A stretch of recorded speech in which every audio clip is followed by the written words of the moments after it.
बल्कि आपको एक बात बताऊं, हजरत उमर का ईमान कैसा है मालूम है? हजरत उमर के बारे में ईरान जो नाम सुना ना आपने, ईरान में मशवरा होता है और बड़े बड़े लोग जमा हुए हैं और बड़ा इनाम रखा है कि कौन है जो मदीना जाए और उमर की गर्दन लेकर आ जाए, उमर को कत्ल करे और उनकी गर्दन लेकर आए, मुंह मांगा उसे इनाम दिया जाएगा। बड़े बड़े इनाम और बड़े बड़े लोग तैयार। वो ईरान में कोई होगा जवान, हट्टा कट्टा, लंबा चौड़ा और उसको बहुत कुछ आता था। उसने कहा मैं तैयार हूं, लेकिन मेरा इनाम ये होगा। जो भी उसने इनाम कहा सबने मंजूर कर लिया। वो ईरान से चला, लंबा चौड़ा, हट्टा कट्टा, सारे हथियारों के साथ लेस होकर अपने सारे सफर के सामान के साथ चला। कहां पर पहुंचा? मदीना, क्योंकि हजरत उमर अमीरुल मोमिनीन मदीने में थे। हजरत उमर अमीरुल मोमिनीन थे और छोटे अमीरुल मोमिनीन नहीं थे। 22 लाख मुरब्बा मील पर अकेले हुकूमत करने वाले, बोलो कौन? हजरत उमर। हजरत उमर 22 लाख मुरब्बा मील पे हुकूमत करने वाले, वो ईरान का जवान। जब मदीना, जबान तो आती नहीं क्योंकि मदीने में अरबी बोलते, ये ईरान से आया हुआ, लेकिन किसी तरह थोड़ा बहुत उसने मालूम किया कि अमीरुल मोमिनीन का घर कहाँ है। कि उसको ऐसा था कि कोई बहुत बड़ा बंगला होगा, कोई बहुत बड़ी कोठी होगी, कोई बहुत बड़ा मकान होगा। उसने कई लोगों को पूछा, सबने एक ही पता बताया कि देखो सामने जो छोटे छोटे छोटे छोटे घर नजर आते ना, उसी में एक घर अमीरुल मोमिनीन का भी है। बस आप चले जाओ वहां पे, वो जो घर नजर आता है ना, वो जो झोपड़ा नजर आता जिसकी खिड़की इस तरफ की हुई है, बस वही अमीरुल मोमिनीन का घर है। ये ईरान वाला घबराया कि अगर उमर यहाँ पर है, बोलो अगर उमर, आवाज से बोलो अगर उमर, कत्ल करना बहुत मुश्किल है क्योंकि महल्ला है, सारे महल्ले वाले जमा हो के मेरे बोटी हड्डी तोड़ देंगे, क्योंकि महल्ले में किसी को कत्ल करना बहुत मुश्किल है। लेकिन काम मालूम तो करे कि क्या मामला है। गए और वहां जाकर बताया कि मैं मुसाफिर हूँ, अमीरुल मोमिनीन उमर को मिलने आया। तो अंदर से घर में से आवाज आई, उमर घर में नहीं है, वो तो ऊंटों को चराने जंगल में गए हैं। अमीरुल मोमिनीन उमर सो रहे हैं, बोलो सुभान अल्लाह। बोलो क्या कर रहे हैं? सो। इसने कहा ये तो मौका और भी अच्छा हो गया। अरे पहले महल्ले में मारता तो बड़ा मुश्किल मामला था, अरे जंगल में भी अगर मारता तो 2-4 मेरे ऊपर हमला करते, लेकिन यहाँ तो सो रहे, सोने वाले को मारना तो बहुत आसान है, बहुत आसान है। ये उमर के करीब जा रहे हैं, बोलो बोलो बोलो बोलो। ये ईरान वाला किसके करीब जा रहे हैं? उमर के करीब, उमर के करीब। अभी उमर के करीब यार कम से कम 5 या 10 कदम का फासला बाकी था, बस सीधे जाके हमला करना था कि अचानक धाड़ से आवाज आई, धाड़ से आवाज आई तो ये चौंके, क्या हुआ, कौन है, कौन है? तो देखा पीछे शेर आ रहा है, बोलो जंगल का। ये और खुश हो गए कि अब तो मेरे को मारने की जरूरत भी नहीं है, अब कौन मारेगा? शेर मारेगा, क्योंकि ये तो बहुत होशियार, बहुत लंबा चौड़ा, हट्टा कट्टा, सीधे दरख्त के ऊपर चढ़ गया। बड़ा ऊंचा दरख्त था, दरख्त के ऊपर चढ़ गया। कहा मैं दरख्त के ऊपर से बैठ के तमाशा देखूंगा, अब तो मेरे को मारने की भी जरूरत नहीं। शेर आएगा, हमला करेगा, फाड़ेगा, शेर चला जाएगा, मैं गर्दन लेके वहां ईरान पहुंच जाऊंगा और मेरा इनाम पक्का हो जाएगा। ये सोचकर वो दरख्त पर चढ़ गया। शेर आया, अब वो दरख्त पर से देख रहा है, शेर आ गया, हजरत उमर के बिल्कुल करीब आ गया और हजरत उमर सोए ना, शेर उसके गोल गोल घूम रहा, बोलो सुभान अल्लाह। 1 चक्कर लगाया, 2 चक्कर लगाया, 3, वो शेर चक्कर पे चक्कर लगाता, ये ऊपर दरख्त पे से। ये ईरान वाला कहता मैं हैरान, अरे शेर है, ये इंसान खोर है, अरे ये हमला करता है। तो उमर के चारों तरफ घूम रहा है, क्या करता? ये कहते हैं मेरे पैदा करने वाले की कसम, में दरख्त पर था, वहां से मैंने देखा कि उमर की आंख खुली, बोलो सुभान अल्लाह। यूं हाथों को अपने आंखों पर मला और कुछ दुआ पढ़ी और दुआ पढ़ने के बाद शेर को कहा क्या हुआ, जाओ जाओ इधर से जाओ। कहता सिर्फ हजरत उमर ने इशारा किया, शेर दौड़ता दौड़ता जंगल की तरफ चला गया। उमर का सिर्फ ऑर्डर था, जाओ इज़हब, जाओ यहाँ क्या कर रहे हो मेरे पास? कहते वो चला गया, ये दरख्त से सीधे नीचे आए हजरत उमर के सामने। हजरत उमर भी चौंके, लोग सामने से आते, पीछे से आते, दाएं से आते, बाएं से आते, तुम ऊपर से नीचे आए, क्या हुआ? हजरत उमर ने कहा क्या हुआ, कहां से आए हो, मुसाफिर नजर आते हो। ईरान वाले की आंखों में आंसू थे। कहा सब बात मैं बताऊंगा, पहले मुझे कलमा पढ़ा दो, पहले मुझे कलमा पढ़ा दो। तो फिर उन्होंने अपना पूरा प्रोग्राम बताया। तो हमारे नबी ने फरमाया तूने कलमा क्यों पढ़ लिया? हजरत उमर ने फरमाया तूने कलमा क्यों पढ़ लिया? तो आया था मेरे कत्ल के इरादे से, कलमा क्यों पढ़ लिया? कहा मैं कलमा डर से नहीं पढ़ा, सब देखा मैंने, मैं डर से कलमा नहीं पढ़ा। मैंने ये सोचा कि जब उमर का ये आलम है कि जंगल का जानवर भी इनसे घबराता है, तो ये तो गुलाम है, आका मोहम्मद का क्या आलम होगा? बोलो सुभान। जब उमर का ये आलम है तो उमर के नबी के ईमान का क्या आलम होगा? खैर मुझे आपको बताना है कि हजरत उमर का ईमान, बोलो कैसा था? मजबूत था ना? नहीं बोलो ना, कैसा था? मजबूत था। जंगल के शेर भी गुलामी करते थे कि नहीं करते थे? लेकिन आज मैं आपको जो पॉइंट पर, ये मैंने वाकया इसलिए सुनाया, पॉइंट पर लाना चाहता हूँ। हजरत उमर अमीरुल मोमिनीन, साथ में बोलो हजरत उमर अमीरुल मोमिनीन, 22 लाख मुरब्बा मील पे अकेले हुकूमत करने वाले। लेकिन हजरत उमर की एक आदत थी, रात को अपना कपड़ा बदल देते थे, भेष बदलते थे और पूरे मदीने का चक्कर लगाते थे, गांव का, देहात का, गलियों का। क्यों चक्कर लगाते थे? कोई गरीब होगा, कोई मिस्कीन होगा, कोई यतीम होगा, कोई बेवा होगी, कोई लाचार होगा, कोई मजबूर होगा, मेरे तक नहीं पहुंचा होगा। मैं अमीरुल मोमिनीन हूं, मुझे पता तो होना चाहिए कि मेरे इलाके में कोई परेशान तो नहीं। हजरत उमर भेष बदल के जा रहे थे, रात को तहज्जुद का वक्त था। हजरत उमर एक घर के पास गए, घर में से कुरान पाक के पढ़ने की आवाज आ रही है, बोलो सुभान अल्लाह। और क्या कुरान पढ़ा जा रहा है? पढ़ने वाले कोई भी सहाबी होंगे, आवाज बहुत प्यारी होगी। वो कुरान पढ़ रहे हैं, वत्तूरी व किताबिम मस्तूर फी रक़्क़िम मंशूर वल बैतिल मामूर वस्सक़फ़िल मरफ़ूअ वल बहरिल मस्जूर इन्ना अज़ाब रब्बिका लवाक़िअ मा लहू मिन दाफ़िअ। यानी वो पढ़ने वाले तो अपना कुरान पढ़ रहे, 27वां पारा सूरह तूर पढ़ रहे, लेकिन उसमें एक आयत आती है, इन्ना अज़ाब रब्बिका लवाक़िअ, अगर अल्लाह का अज़ाब आ गया, मा लहू मिन दाफ़िअ, कोई बचाने वाला नहीं होगा। हजरत उमर के कान में जब ये आयत आई, जानते थे, अरबी जानते थे, वहीं बैठ गए। अब मालूम है वहां तहज्जुद के वक्त से वो दीवार का टेक लगाकर बैठे, फजर की अजान हो रही है, हजरत उमर की दाढ़ी मुबारक भी आंसुओं से तर है और एक ही बात कह रहे, अल्लाह उमर पर तेरा अजाब आएगा तो उमर को कौन बचाएगा? अल्लाह उमर पर तेरा अजाब आएगा तो उमर को कौन बचाएगा? अब फजर की अजान होने लगी, इमामत किसको कराना है? हजरत उमर को। अमीरुल मोमिनीन वही है। और उस जमाने में ऐसा होता था कि अजान होती थी और सारा का सारा मजमा फजर की नमाज के लिए जा रहा है, अजान हो रही है और सारा मजमा जा रहा है, लेकिन सबकी नजर पड़ रही है कि हमारे इमाम साहब कौन? हजरत उमर। ये रो रहे हैं, लेकिन किसी की हिम्मत नहीं कि उमर को जाकर पूछे। सब मस्जिद में सुन्नतें पढ़ रहे या घर से सुन्नतें पढ़ के जा रहे हैं, लेकिन फिर सब लोग मशवरा करते कि उनको कौन कहेगा, वो तो रोए जा रहे हैं। तो इनके बेटे हजरत अब्दुल्ला गए और जाकर कहा, अब्बा सब लोग इंतजार कर रहे हैं, फजर का वक्त हो गया है, आपकी सुन्नतें बाकी है, आपको इमामत कराना है। तो हजरत उमर ने अपने बेटे को कहा, बेटा क्या करूं, जब उमर पर अल्लाह का अज़ाब आएगा तो उमर को कौन बचाएगा? उमर पर अल्लाह का अज़ाब आएगा, उमर को कौन बचाएगा?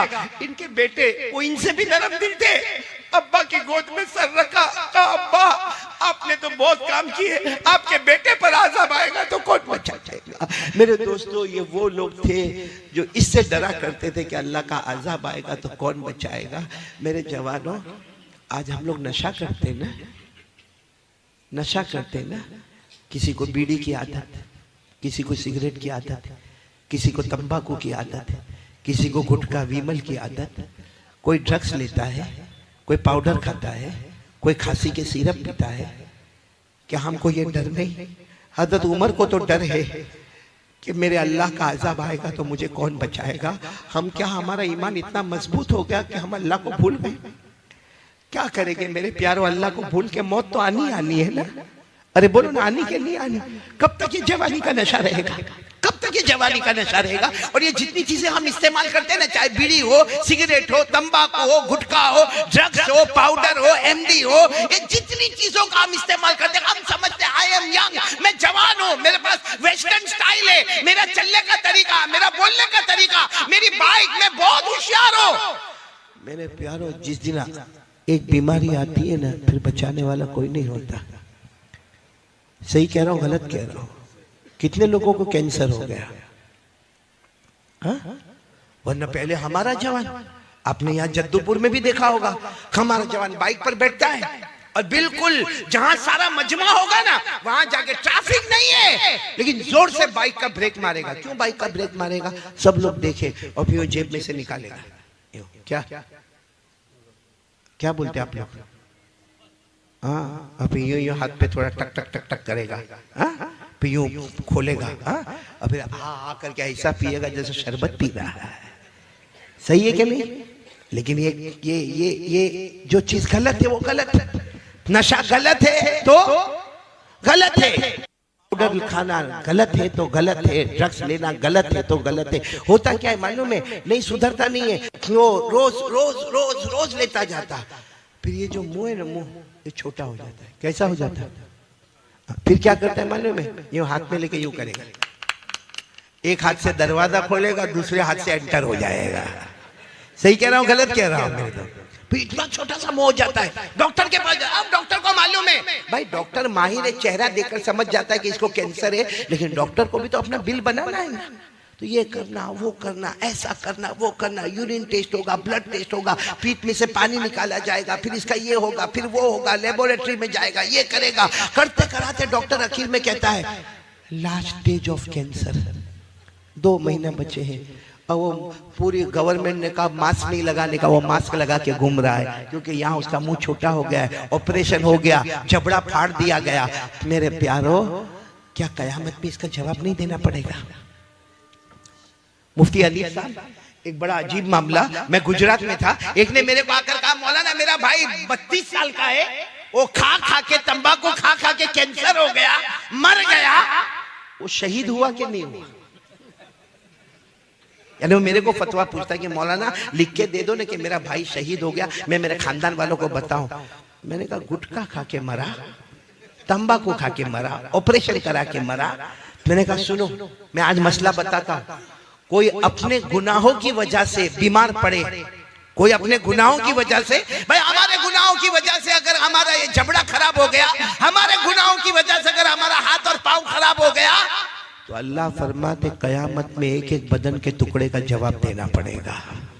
ये कुरान में लिखा है, कुरान में 15वां पारा, अल्लाह तबारक व तआला फरमाते हैं इन्नस समा वल बसरा वल फुआद कुल्लु उलाइका काना अन्हु मसऊला। अल्लाह तबारक व तआला फरमाते तेरे कानों का, तेरी आंखों का, तेरे दिल का, बदन का जो भी टुकड़ा तूने गुनाहों की वजह से डैमेज कर दिया, बोलो कल कयामत में। हाँ, लेकिन अगर आदमी ने कभी बीड़ी, सिगरेट, तंबाकू, गुटखा कुछ नहीं, और बेचारे को कैंसर हो गया, हाँ फतवा दे दो कि शहीद होकर दुनिया से जा रहा है। लेकिन मेरे प्यारों, क्या ये सब करना जायज है जो हम करते हैं? क्या हमको अल्लाह का डर नहीं लगता? मेरे दोस्तों, कैंसर वाले को पूछो कैसा रोता है, कैसा रोता है, आखिरी घड़ी में क्या क्या हालात उसके ऊपर आते हैं। मेरे दोस्तों, वो कैंसर जब बदन में फैलने लगता है, लेकिन फिर भी हमारी तबीयत में सुधार नहीं आता ना। हम ना तो अपनी माँ के बने, हम सही में अपनी माँ के भी नहीं बने, अपने अब्बा के भी नहीं बने, हम अल्लाह के भी नहीं बने और मुस्तफ़ा के भी नहीं बने।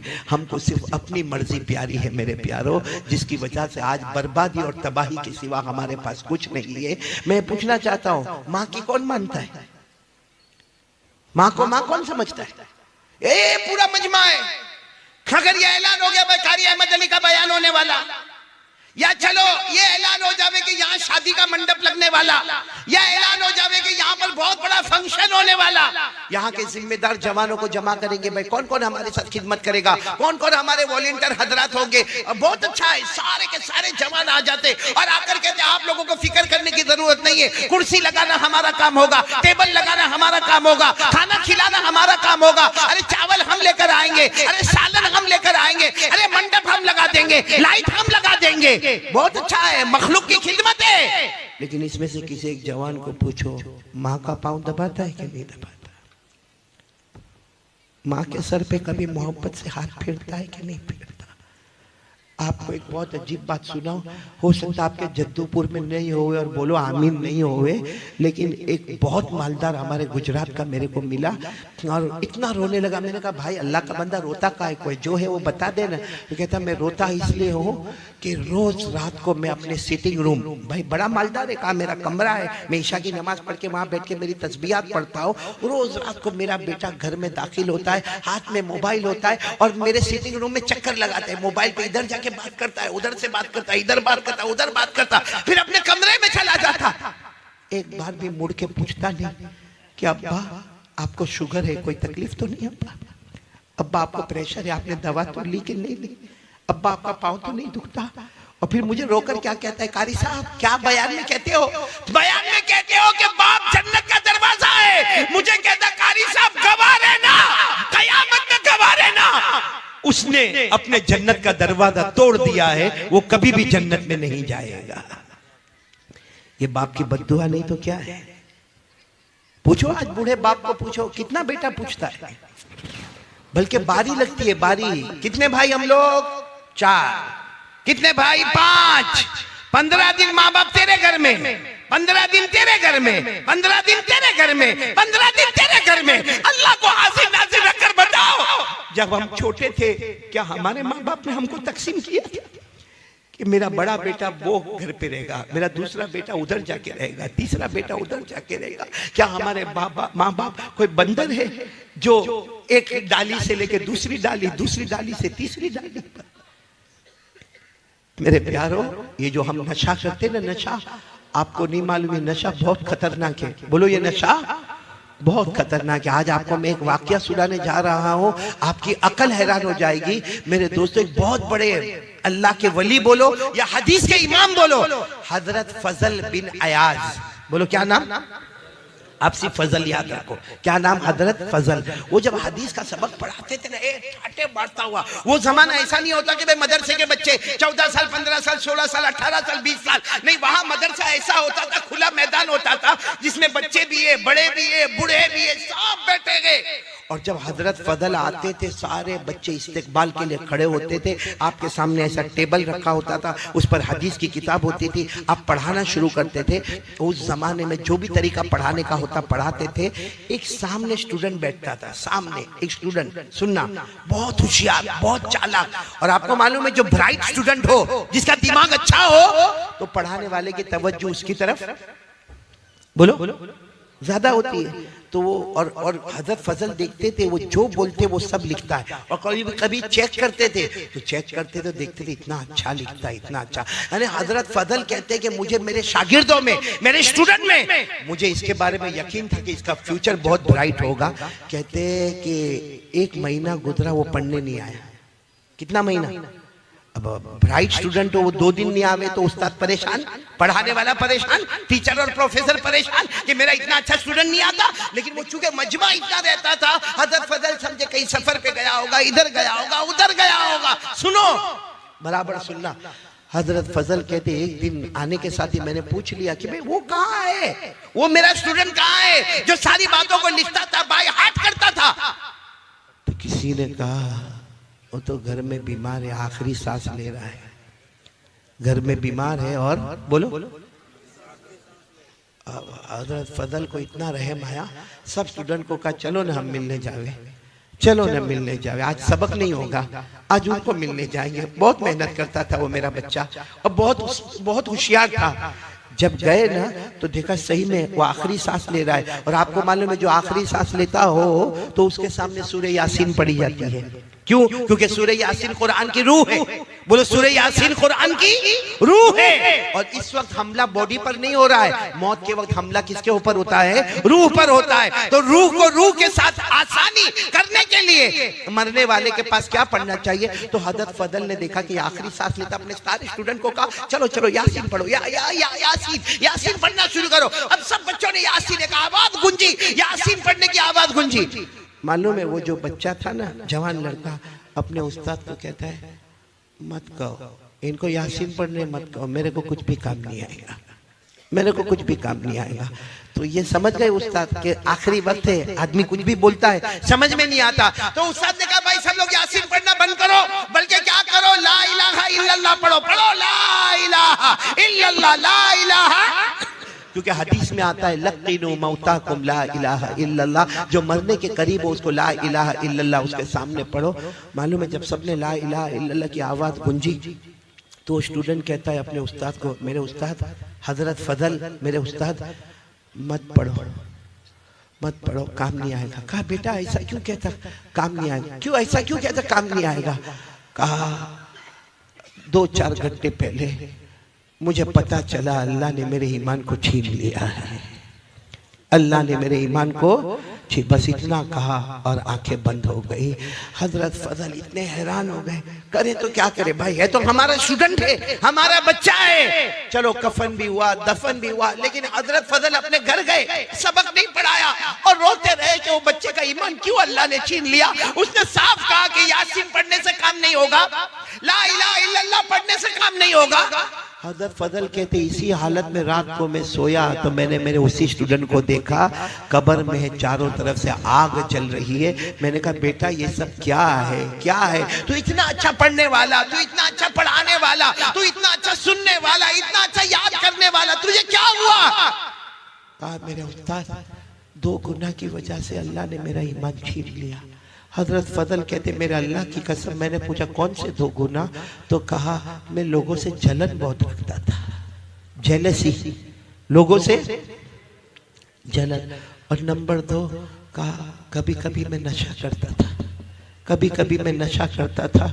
ये 2 गुनाह की वजह से अल्लाह ने मौत से पहले मेरे ईमान को छीन लिया और मेरी कब्र को अजाब का गढ़ा बना दिया। मेरे प्यारों, मैं पूछना चाहता हूँ जद्दूपुर वालों, क्या हमारे अंदर जलन नहीं है? सही बोलो ना, हमारे अंदर जलन, जेलसी। आज आज आज अगर किसी का घर बन रहा है, भाई घर बना रहा है, बनाने दो ना, उसका घर बन रहा है, अरे उसके घर में कलर हो रहा है, अरे उसके घर में फर्स्ट फ्लोर, पहले ग्राउंड फ्लोर था अभी फर्स्ट फ्लोर बन गया, या उसके घर में पहले 3 कमरे थे अभी 4 कमरे बन गए। वो घर बना रहा है, रात को हमको नींद नहीं आती। अब बाहर निकल कर कहां से लाया होगा पैसा, कहां से पैसा?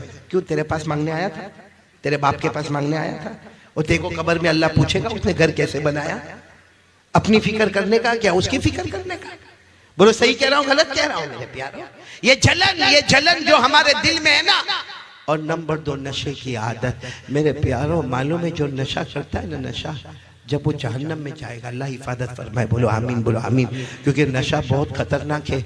अल्लाह ने फरमाया नशा नापाक है, साथ में बोलेंगे नशा नापाक है। फिर अल्लाह फरमाते नशा शैतान का काम है, बोलो किसका काम है? फिर अल्लाह फरमाते नशा ये दिल में लोगों का हसद, कीना और अदावत पैदा करता है, ये लोगों से मोहब्बत नहीं पैदा करता। नशे की नहुसत है कि हमारे दिल में लोगों की दुश्मनी, कीना, इंतकाम, रिवेंज ये होता। और अल्लाह ने क्या फरमाया? नशा ये तुम्हें अल्लाह का नाम भी नहीं लेने देगा, कुरान भी नहीं पढ़ने देगा। और आखिर में अल्लाह ने कहा जब नशे की आदत होगी ना, मैं तुम्हें नमाज से भी महरूम कर दूंगा। ये सब बातें मैंने आपको बताई जो नशे की, कि नशा नापाक है, शैतान का काम है। नशे की वजह से हमारे दिल में दुश्मनी पैदा होती है, इंतकाम का जज्बा पैदा होता है, लोगों को मारने धारने का, फसाद मचाने का जज्बा पैदा होता है। और इसी नशे की वजह से अल्लाह का जिक्र से महरूम होता है और अल्लाह नमाज से भी महरूम कर देता। ये मैं नहीं कहता, ये सब कुरान में लिखा हुआ है। किसमें लिखा हुआ? पारा नंबर 7 में बोलो, पारा नंबर। अल्लाह ने फरमाया, मेरे साथ में पढ़ना जिनको याद हो, अल्लाह ने 2 आयतों में नशे को बताया कि नशा कितना गंदा है। अल्लाह ने फरमाया या अय्युहल्लज़ीना आमनू इन्नमल खम्रु वल मैसिरु वल अंसाबु वल अज़लाम रिज्सुम मिन अमलि शैतान फज्तनिबूहु लअल्लकुम तुफ्लिहून। इन्नमा युरीदु शैतान अन युक़िअ बैनकुमुल अदावा वल बग़ज़ाअ फिल खम्र व यसुद्दकुम अन ज़िक्रिल्लाहि व अनिस सलाह फहल अंतुम मुंतहून। एक बात बताता हूँ, उसके बाद मेरे को यकीन है कोई नशा नहीं करेगा। बोलो नहीं करेंगे नहीं इंशाअल्लाह। और जैसे दारू का नशा है ना, ड्रग्स का नशा है ना, ये गुटखा जो खाते उसका नशा है ना, इसी तरह मोबाइल भी एक नशा है। बोलो मोबाइल भी एक उसके बगैर आप देखो, किसी को पता चला भाई मेरा मोबाइल गुम हो गया, आप देखो क्या करेगा, यूं देखेगा, अरे अरे अरे मेरे मोबाइल में रिंग कर, अरे तू मेरा मोबाइल तो देख, कहाँ है। ऐसा परेशान होगा जैसे अटैक आ रहा है इसको। बोलो होता कि नहीं होता। और फजर की नमाज गई, कभी ऐसा हुआ, कभी ऐसा झटका लगा हमको। इसने मेरे दोस्तों एक हदीस पाक सुना तो अल्लाह हिफाजत करे, बोलो आमीन। लेकिन नशे वाला जब जहन्नम में जाएगा और जहन्नम की आग जब उसको तपाएगी तपाएगी तपाएगी तपाएगी तो क्या करेगा मालूम है, कहेगा अल्लाह जहन्नम की आग ने मेरे को बहुत तपाया, पानी दे देना अल्लाह, अल्लाह पानी दे देना अल्लाह, अल्लाह पानी दे देना अल्लाह। ऊपर जो जहन्नमी होंगे उनके बदन से जो खून निकलता होगा, पीप निकलता होगा, पेशाब निकलता होगा, वो अल्लाह इसके मुंह में डालेंगे। पानी चाहिए ना, पानी चाहिए, ले ऊपर वाले जहन्नमी के बदन का खून निकला, पीप निकला, अरे उसके बदन में से पेशाब निकला, पी, तो कहेगा अल्लाह मैंने पानी मांगा, ये तो बहुत गंदी चीज है। अल्लाह कहेंगे आज वो पिलाऊंगा जो तुझे पसंद नहीं है, क्योंकि दुनिया में तू वो पीता था जो मुझे पसंद नहीं था। इसलिए मेरे प्यारों, हाथ जोड़कर आपसे अपील करता हूँ, दो चीजें हमारे नबी छोड़ कर गए हैं, उनमें से पहली चीज मैंने आपको बता दी, वो क्या है। कौन आज से तैयार हो रहा है रोजाना, ये पूरा जद्दू पूरा तैयार हो जावे माशाल्लाह। देखो ये दो चीज अगर हमारे पास होगी ना, सब गंदी आदतें खत्म, सब गंदी आदतें खत्म। कोई कहता है ना कि अरे मौलाना को क्या मालूम है, हमको नशे की आदत हो गई, अब नशा थोड़ी छूटेगा। कोई कहता है मेरे को मोबाइल की आदत हो गई, अब मोबाइल थोड़ी छूटेगा। कोई कहता है कि मेरे को पीने की आदत हो गई, वो पीना थोड़ी छूटेगा। नहीं मेरे प्यारों, हमारे नबी से बढ़कर कोई नहीं। हमारे नबी ने फरमाया दो चीज को तेरे हाथ में रख ले, दुनिया भी तेरी होगी, आखिरत भी तेरी होगी। जिसमें सबसे पहले क्या फरमाया हमारे नबी ने, कुरान। आवाज नहीं आ रही आप लोगों की, कुरान। बहुत ठंडे हो गए आप लोग, बंद कर दूं बयान। कौन सी चीज पहली बोलो। मैं हर जगह पर आज एक ही ऐलान करता हूं, कुरान पढ़ोगे ना इंशाअल्लाह। आज पूरा जद्दूपुर, माँ बहनें बेटियां आप सब इरादा करें, मैं आपसे ज्यादा वक्त नहीं मांगता, आधा घंटा, 24 घंटे में 23.5 घंटे आपके, आधा घंटा आपसे मांगता हूं। कौन कौन तैयार है आधा घंटा कुरान पढ़ेंगे इंशाअल्लाह। नहीं दोनों हाथ ऊपर करके बोले, बोलो पढ़ेंगे इंशाअल्लाह, पढ़ेंगे नहीं इंशाअल्लाह। अच्छा हमारे कुछ बड़े बूढ़े भी होते हैं, मौलाना बोल कर गए, अब कहाँ वो हमने बचपन में नहीं पढ़ा, जवानी में नहीं पढ़ा, अब मौलाना बोल कर गए कि आधा घंटा कुरान पढ़ना। सुनो, हजरत अली को पूछा गया कुरान सीखने की मुद्दत कब है, शुरू कब होती है, खत्म कब होती है। हजरत अली ने फरमाया मिनल महदी इलल लहदी, कुरान करीम के सीखने की मुद्दत शुरू होती है माँ के गोद से और खत्म होती है कब्र के गोद में। और मेरे को मालूम है आधा घंटा कुरान पढ़ेंगे। अब यहाँ जो उलमाए किराम बैठे हैं, इनको अगर बोलो आधा घंटा कुरान पाक पढ़ना, आधे घंटे में 2 पारे खत्म। अरे बोलो आधे घंटे में 2 पारे खत्म, 2.5 पारे खत्म, सूरह बकरा मुकम्मल। और अगर किसी आम आदमी को बोलो भाई आधा घंटा कुरान पढ़ना, तो बेचारा मुश्किल से धीरे धीरे सा या कोलो असुफा करते 1.5 पेज 2 पेज, तो सोचेगा कि ये मौलाना तो 2 पारे खत्म करके चले गए, ना मेरे 2 पेज भी खत्म नहीं हुए। ना मेरे दोस्तों, कुर्बान जाओ हमारे नबी पर। हमारे नबी को मालूम था मेरा ऐसा उम्मती भी आएगा जो बाद में कुरान पढ़ना शुरू करेगा। हमारे नबी ने फरमाया अल्लज़ी यक़रउल कुरान व यतताअतउ बिही फलहु अजरान। हमारे नबी ने उस जमाने में फरमाया मेरा उम्मती ऐसा आएगा जो कुरान पढ़ेगा, अटक अटक के पढ़ेगा, रुक रुक के पढ़ेगा, अटक अटक के पढ़ेगा। हमारे नबी फरमाते उसको डबल सवाब मिलेगा, पढ़ने का भी सवाब मिलेगा और अटकने की जो तकलीफ होगी उसका भी सवाब मिलेगा। सुभान अल्लाह। इसलिए मेरे प्यारों, अब तो मैंने पूरा मामला खोल के आपके सामने रख दिया है, तो कितना वक्त मैं आपसे मांग रहा हूँ, आधा घंटा। और ये नशे से तौबा करोगे ना, आज की रात तौबा करो। नहीं मेरे प्यारों, मत करो, नशा मत करो। अपनी बीवी को देखो, अपने बच्चों को देखो, अपने माँ बाप को देखो, हमारी जिम्मेदारी है। ये नशा करके, आवारा गर्दी करके कुछ दिन का मजा है, फिर जिंदगी की सजा है। दुनिया की भी सजा है, आखिरत की भी सजा है।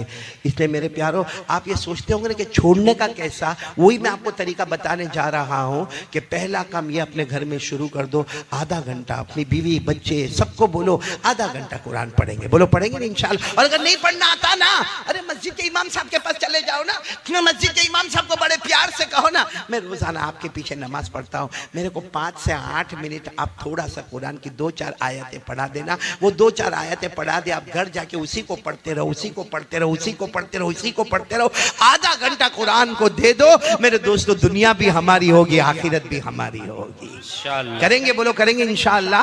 तो हमारे नबी ने क्या फरमाया था? क़ाल रसूलुल्लाह सल्लल्लाहु अलैहि व आलिहि वसल्लम तरक्तु फीकुम अमरैन। हमारे नबी ने फरमाया था, दो चीजें छोड़कर जाता हूं, अगर दोनों चीजों को थाम लोगे आबाद होंगे, जन्नती होंगे, दुनिया भी तुम्हारी, आखिरत भी तुम्हारी। और अगर ये दो चीज को नहीं थामोगे, दुनिया में भी जलील हो जाओगे, आखिरत में भी जहन्नम होगी। तो दो चीजों में नंबर एक क्या है? कुरान। नंबर दो सुन्नत नबीकुम। हमारे नबी ने फरमाया मेरे तरीके पर आ जाओ। अरे बोलो मेरे तरीके पर। सच बताओ, हमारे नबी से बढ़कर कोई नबी? बहुत धीरे धीरे बोलते हो। कोई नबी नहीं। आप लोगों को कोई टेंशन है तो मेरे को बोल दो। नहीं नहीं, कोई घर का टेंशन वेंशन तो नहीं? सुबह तक फुर्सत है। अभी मुफ्ती अनीस साहब को तो जब मैंने देखा इतनी अच्छी शेर शायरी करते, मैंने कहा या तो बीवी से बहुत मोहब्बत होगी। है आपको मोहब्बत है बीवी से? सब क्यों अशरफुल हाँ हाँ कर रहा है? तू बैठे बैठे ये कब से बीवी से हाँ हाँ हाँ करे जा रहा है? खाने में समझता नहीं क्या खाता है, और फिर मुझे कहता है मेरे को शुगर हो गया। तो मैंने कहा तू खाने पे तो कंट्रोल कर भाई। वो मालूम है ना, एक मरतबा एक बीवी ने अपने हस्बैंड को पूछा, आप मुझसे कितना प्यार करते हो? आप मुझसे कितना प्यार करते हो? जवाब दो। अरे आप लोग जवाब दो। थोड़ी देर के लिए सोचो कि आपकी बीवी पूछ रही है आप मुझसे कितना प्यार करते हो, क्या जवाब दोगे? बहुत बहुत ही बोलना, यही जवाब सबको देना पड़ेगा वरना खाना पीना मुश्किल हो जाता है। तो एक बीवी ने अपने शोहर को पूछा, आप मुझसे कितना प्यार करते हो? बहुत। अब वो बेचारा बहुत काम में होगा, तो अपनी बीवी को कहा जा तू किचन में जा, चाय वाय बना, बाकी मैं तेरे को बहुत प्यार करता हूँ। बीवी समझ गई ये ढोंग करता है। फिर आई ना, मैं जद्दूपुर की हूँ, पक्का जवाब चाहिए, कितना प्यार करते हो मेरे को सही सही बताओ। उसने कहा अल्लाह की बंदी बहुत बहुत प्यार करता, आई लव यू, जा। वो समझ गई कि ये ढोंग ही कर रहा है। वो फिर तीसरी मर्तबा और थोड़े जोश में आई, और अगर कहने लगी नहीं मेरे को सच्चा सच्चा बताना पड़ेगा, हमको 12 साल शादी को हो गए, आप मेरे से कितना प्यार करते हो, एकदम सच्ची बात बताओ। उसने कहा बहुत प्यार करता, लैला मजनू का जैसा प्यार था ना वैसे तेरा और मेरा प्यार है। मैं मजनू और तू। बोले ये बहुत लंबी छोड़ता है। बोले सच सच बताओ कितना प्यार करते हो। अभी इसका जद्दूपुर वाले का दिमाग गया कि बार बार कोई भी पूछे तो दिमाग जाएगा। कहा तू बार बार पूछती कितना प्यार करते हो? मैंने कहा ना बहुत प्यार करता हूँ। तो कहा लेकिन मुझे बताओ कितना प्यार करते हो? कहा इतना करता, इतना करता, इतना करता, इतना करता कि जी चाहता तेरे जैसे एक और लेके आ जाओ दूसरी। अब जिंदगी भर पूछेगी नहीं कि आप कितना प्यार करते हो। देखो कितना अच्छा मैंने फॉर्मूला आपको बताया, बताया कि नहीं बताया? अब हंसना आया थोड़ा, ऐसा लगा मैं इंसानों में बात कर रहा हूँ। थोड़ा माइक की आवाज बढ़ा दो बेटा, अभी बहुत प्यारी बात पर आ रहा हूँ। नंबर एक हम क्या करेंगे बोलो? आवाज नहीं आ रही है। नंबर एक क्या करेंगे? कुरान। रोजाना कितना पढ़ेंगे? और नंबर दो हमारे नबी ने क्या फरमाया? मेरा तरीका तुम्हारे पास होगा।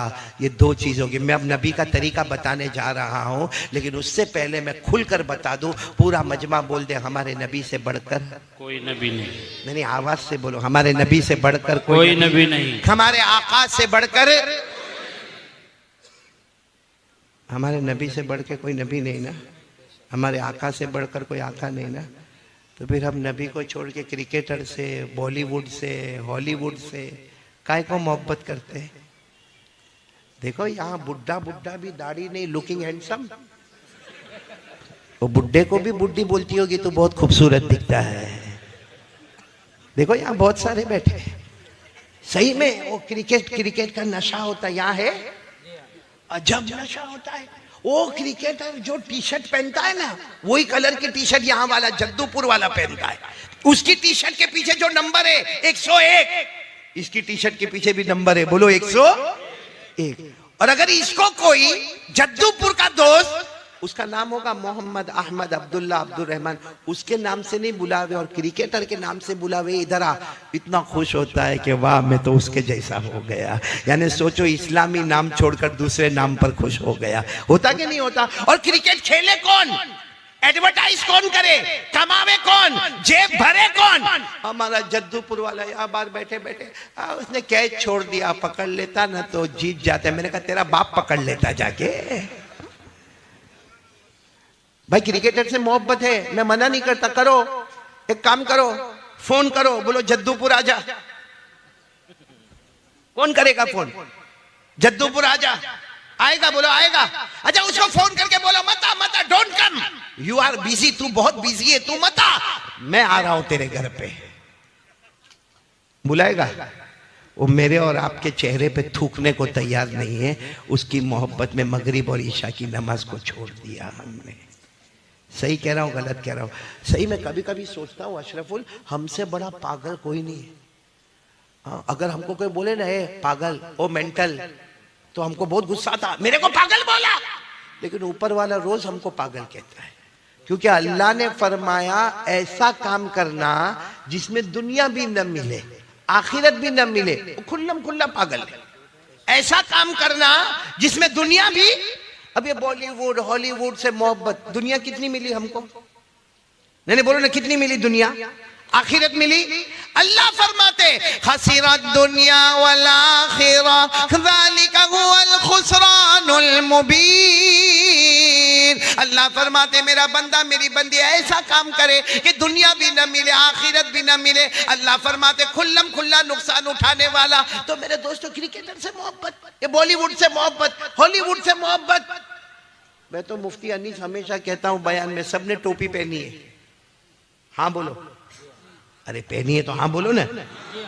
असल में पहनी नहीं है, मेरे को पहना ही है। अभी मैंने देखा, अभी बहुत सारे बच्चे मेरी मुलाकात के लिए आए और हर एक को एक फिक्र थी कि मैं एक फोटो निकाल लूं। बहुत सारों को मैंने देखा, लेकिन मैंने देखा कितनों को मैंने देखा कारी अहमद अली से मोहब्बत करने आए और मुस्तफा की मोहब्बत तोड़ के आए। ये कैसा मामला है? क्योंकि मैंने उनके सर के बाल देखे, यहां भी सबने टोपी पहनी है, बाकी अभी टोपी हटाओ, हमारे जवानों के बाल सामने आएंगे। अजीब मुफ्ती अनीस साहब, ये कौन सा फतवा है और कौन से बाल है? इनकी टोपी जब उतरेगी ना तो ये इलाके में बाल नहीं, यहाँ ये एरिया में, ये एरिया यतीम है, यतीम। अच्छा इधर भी बाल बोलो नहीं, ये इलाका गरीब है, गरीब है। और पीछे के हिस्से में भी बाल, वो ज़कात का मुस्तहिक है भाई।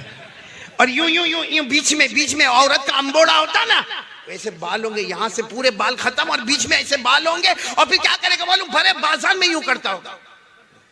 अरे कोई लड़की भी देखती होगी तो बोलती होगी कार्टून, तेरे साथ कौन निकाह करेगा? सही कह रहा हूं गलत कह रहा हूं? अजीब कपड़े पहनो भाई, कपड़ा पहनना है, फर्ज है।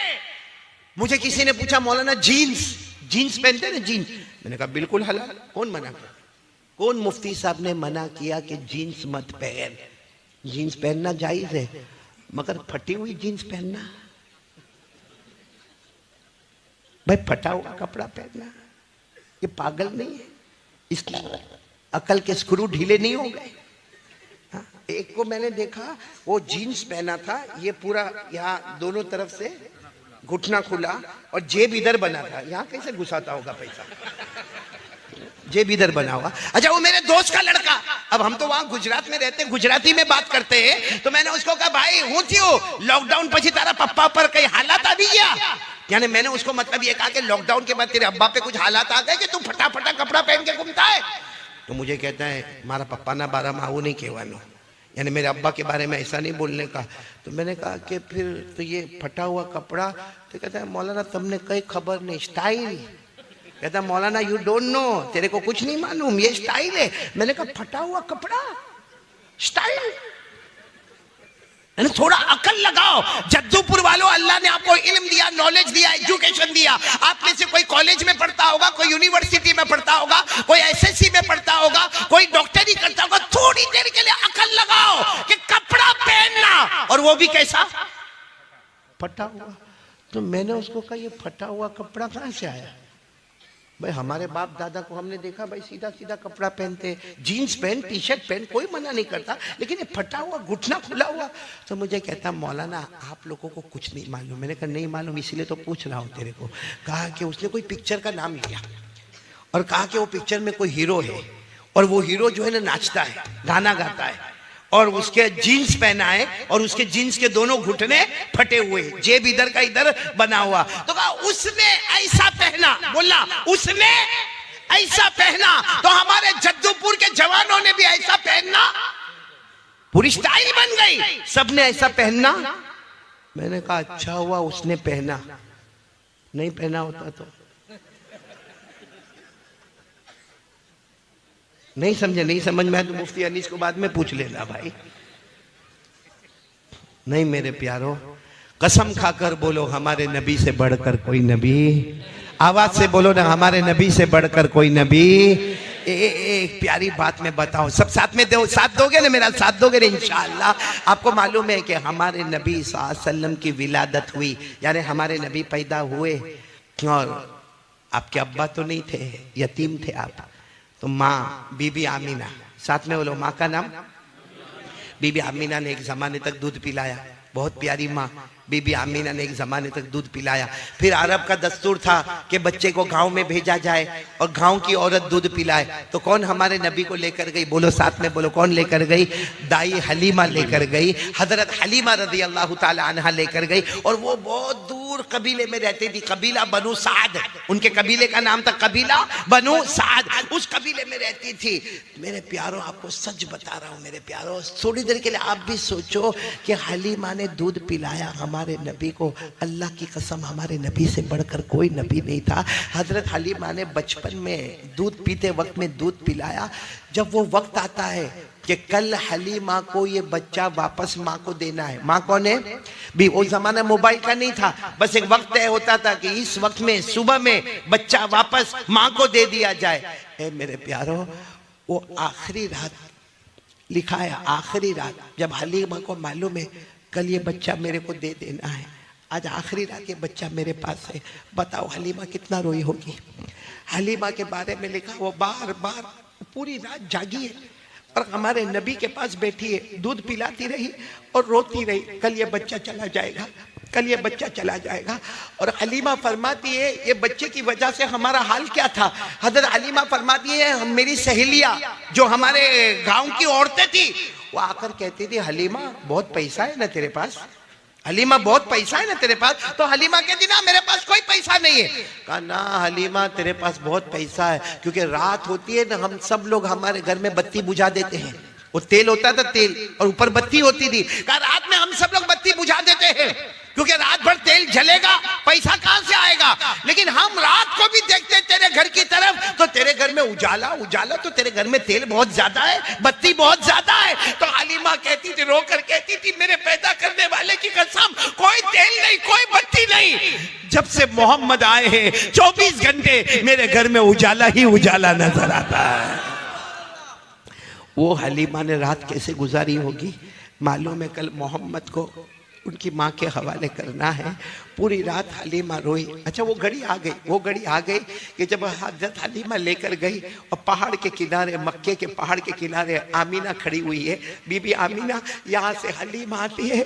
अब हलीमा को मालूम है ये बच्चे की जुदाई का वक्त आ गया, बहुत रोती है, बार बार मोहम्मद को अपने सीने से लगाती है, अपने सीने से लगाती है। और सुबह में नहला धुला के लेके निकली है और आमीना को कहती है आमीना ये अमानत तुम्हें देती हूँ, मेरा जी तो नहीं चाहता था कि मैं ये अमानत तुम्हें दे दूं, मगर क्या करूं, ये वादा है इसलिए मैं आपको ये अमानत दे रही हूं। अरे आमीना भी तो माँ थी ना, वो भी इंतजार कर रही थी, मेरा लखते जिगर, मेरे कलेजे का टुकड़ा, मेरा बेटा आ रहा है। आमीना ने ऐसे लिया, अपने सीने से लगाया, बहुत देर तक रोती रही। हलीमा ने जो जुमला कहा वो सुनना, हलीमा ने क्या फरमाया, आमीना आमीना मैंने बहुत बच्चों को दूध पिलाया है, गांव गांव जाके, शहर शहर जाके मैंने दूध पिलाया है, और मैं गांव में भी गई, जंगलों में भी गई, सहारा में भी गई, बयाबान में भी गई। हलीमा कहती है मैंने बहुत गांव देहात जंगल बयाबान सहारा का सफर किया, लेकिन काबा के पैदा करने वाले की कसम इससे बढ़कर खूबसूरत बच्चा मैंने कहीं नहीं देखा। सामने कौन थी, बीबी आमीना थी। उन्होंने भी हमारे नबी को सीने से लगाया, कहा आमीना, बीबी आमीना ने कहा हलीमा तू गांव की बात करती है, देहात की बात करती है, जंगलों की बात करती है। अरे हलीमा, ए हलीमा, बीबी आमीना ने कहा हलीमा तूने गांव में इससे बढ़कर खूबसूरत बच्चा नहीं देखा। बीबी आमीना कहती काबा के पैदा करने वाले की कसम मैं पूरे मक्का शहर में घूमी, इससे बढ़कर खूबसूरत बच्चा मैंने शहर मक्का में नहीं देखा। बात कर रहे कौन कौन? हलीमा, आमीना। इतने में वहां से बूढ़े मियाँ चले आ रहे। कौन है वो? दादा अब्दुल मुत्तलिब। बोलो दादा अब्दुल मुत्तलिब तो थे ना। दादा अब्दुल मुत्तलिब आए और कहा हलीमा, आमीना क्या बातें कर रहे हो? तो आमीना ने कहा आपका पोता, आपका पोता अब हमारे घर में वापस आ गया। ओ दादा अब्दुल मुत्तलिब दौड़ते दौड़ते आए, बहुत प्यार करते थे, बहुत प्यार करते थे। हमारे नबी को गले लगाया, गले लगाया, बहुत प्यार किया, बहुत मर्तबा चूमा। तो हलीमा ने कहा मैं कह रही थी इससे बढ़कर खूबसूरत बच्चा मैंने गांव में नहीं देखा। तो आमीना ने कहा इससे बढ़कर खूबसूरत बच्चा मैंने शहर मक्का में नहीं देखा। तो दादा अब्दुल मुत्तलिब कहने लगे हलीमा, आमीना रहने दो, मैंने तो मुल्कों मुल्कों का सफर किया, कंट्री कंट्री का सफर किया, मैं तिजारत कारोबार में कहां से कहां तक गया। अरे काबा के पैदा करने वाले की कसम मैंने किसी मुल्क में इससे बढ़कर खूबसूरत बच्चा नहीं देखा। सुभान अल्लाह। अच्छा ये बातें हो रही है, अचानक एक नूरानी शख्स सामने। कौन? हलीमा, आमीना, दादा अब्दुल मुत्तलिब चौके। कौन? आने वाले ने कहा मैं जिब्राइल हूं, बोलो सुभान अल्लाह। फरिश्ता हूं, बोलो सुभान अल्लाह। फरिश्तों का सरदार हूं, बोलो सुभान अल्लाह। तो इन तीनों ने कहा लेकिन फरिश्ता आप यहां पर क्यों आए?